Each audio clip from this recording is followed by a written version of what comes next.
یہی کیا، آپ چائے کو دیکھ لیجئے، لوگ چائے پینے کے کتنے عادی ہیں.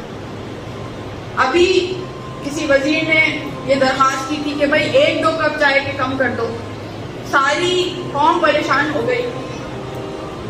اچھا ہم جیسا کوئی ہو جو پیتا ہی 1 کپ ہے دن میں تو پریشان ہو کہ بھائی 1 کپ میں ہم کیا کم کریں. چلو ایسے لوگ جنہوں نے باقاعدہ میڈیا پہ انٹرویو دیا کہ ڈرائیور ہے جو 20 کپ چائے پیتا ہے اور کہتا ہے میں تو 1 کپ بھی کم نہیں کروں گا، میں اپنے پیسوں کی پی رہا ہوں، ان کے پیسوں کی تھوڑی پی رہا ہوں. نان بھائی 15 کپ پیتا ہے، یعنی اس کے سامنے تو ہم معصوم ہی لگیں گے.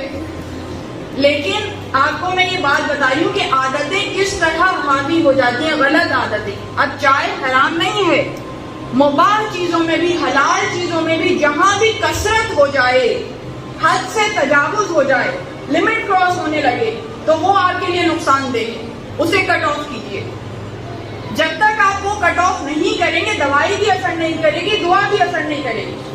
سب سے بڑی مثال ہے ڈائبٹیز ہوتی ہے لوگوں کو، ڈائبٹک پیشنٹ ہوتے ہیں، اب میٹھا کھانے کا شوق ہے، اب وہ ایک مٹھائی کا ڈبہ روز کھائیں اور ہمارے پاس آئیں دعا کے لیے اور ڈاکٹر کے پاس جائیں دوا کے لیے.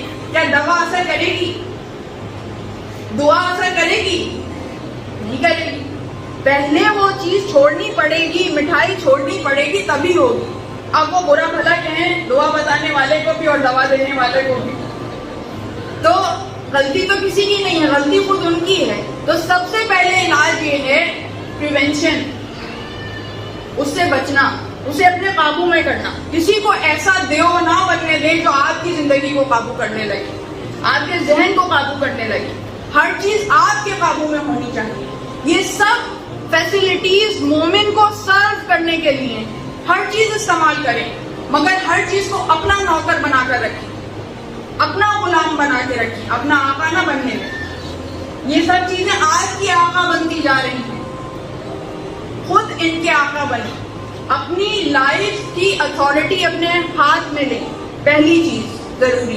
اس کے علاوہ استغفار کا ورد کریں، اس سے جو روح پہ دھند اور گندگی چھانے لگتی ہے، چاہے وہ گناہوں کی گندگی ہو، چاہے وہ دنیاوی معمولات میں زیادہ منہمک رہنے کی وجہ سے پیدا ہو گئی ہو، وہ سب چھٹنے لگتی ہے. تو دوا اور دعا دونوں بتا رہی ہوں مگر پرہیز کے ساتھ. پرہیز پہلے ہے، پرہیز کے بعد دعا کہ استغفار کا ورد ہوتا رہے، استغفار کا ورد ہوتا رہے.